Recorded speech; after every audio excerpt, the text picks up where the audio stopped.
दिने मोहन माझी गाड़ी उपरक बोमा माड़ कर जीवन मारिदेवा चेष्टा करा जायतिला।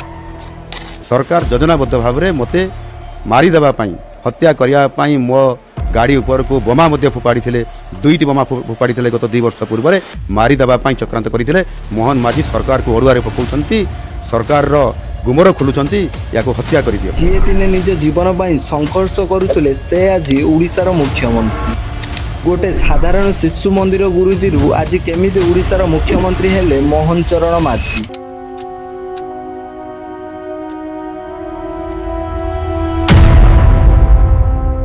उन्नीस 1972 मसीहा जानुआरी 6 तारिख रे केउंझर जिला राईकला गाँव में एक आदिवासी परिवार रे जन्म नियंती मोहन चरण माझी। से 1987 मसीह झुंपुरा हाई स्कूल निजर स्कूल कैरियर समाप्त करी आंदपुर कॉलेज रे 1990 मसीह +2 एवं 1993 मसीह बीए पास करथिले। तुरंत कॉलेज कैरियर को फिनिश करी 1993 मसीह 1997 मसीह जाए से एक शिशु मंदिर शिक्षक भाव कार्य करुथिले। 1997 मसीह से प्रथम थर पई पंचायत निर्वाचन लड़ी राईकला ग्राम पंचायत सरपंच भाव निर्वाचित होइथिले। एहार ठीक 3 वर्ष पर 2000 मसीह से भारतीय जनता पार्टी बा बीजेपी रु केउंझर विधानसभा निर्वाचन मंडल निर्वाचन लड़ीथिले। जनसाधारण समर्थन रे से विजय हासिल करी प्रथम थर पई विधायक होइथिले एवं बैक टू बैक पुणी थरे 2004 मसीह रे मध्य केउंझर निर्वाचन मंडल रे से विधायक होइथिले। किंतु 2009 एवं 2014 रे तांको एक बड़ झटका लागिथिला। केउंझर विधानसभा आसन रु निर्वाचन लड़ी 2 थर पराजित होइथिले। पराजितर स्वाद चाखिबा परे फाइनाल तांकर कमब्याक हुए 2019 रे। मोहन चरण माझी पुणी थरे केउंझर विधानसभा आसन रु निर्वाचन लड़ीथिले एवं से मात्र 1124 भोट रे विजय होई विधानसभा को पुणी थरे फेरिथिले।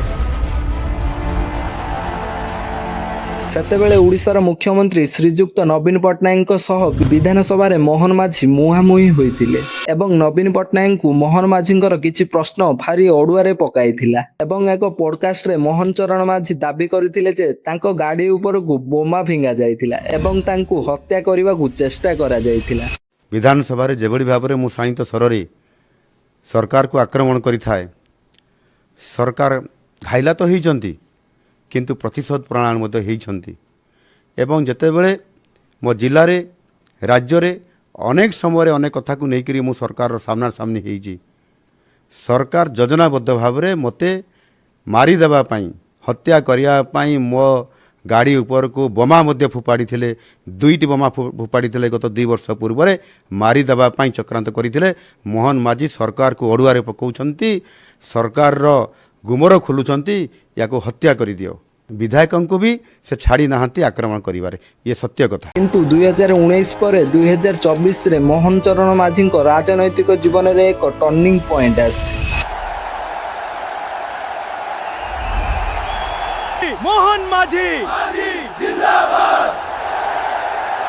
2024 विधानसभा निर्वाचन रे मोट 147 आसन थिला। सेथिरु भारतीय जनता पार्टी बा बीजेपी रो 78 आसन, बिजू जनता दल बा बीजेडी रो 51 आसन, इंडियन नेशनल कांग्रेस रो 14 आसन, कम्युनिस्ट पार्टी ऑफ इंडिया बा सीपीआई रो 1 आसन एवं स्वाधीन रो 3 आसन। जहा फल रे सेतेबेले 24 वर्ष धरी ओडिसा को शासन करुथुबा बिजू जनता दल भारतीय जनता पार्टी ठारू पराजित हुए। प्रथम थर पई ओडिसा रे बीजेपी सरकार एंट्री हेबा परे 11 जून 2024 रे मोहन चरण माझी को बीजेपी विधायक दलर नेता भावे बछा जाइथिला। यहाँ पर सही दिन से ओडिशा मुख्यमंत्री भावे शपथ ग्रहण करथिले। गोटे साधारण शिक्षक ओडिशार मुख्यमंत्री मोहन चरण माझी एही यात्रा प्रमाण करे जे संघर्ष परे मध्य कमब्याक संभव। किंतु प्रश्न हेउछि 2029 रे बीजेपी पुणी सरकार गढ़िबो ना बीजेडी कमब्याक करिवो। आपणक मतामत कमेंट रे निश्चय जणांतु।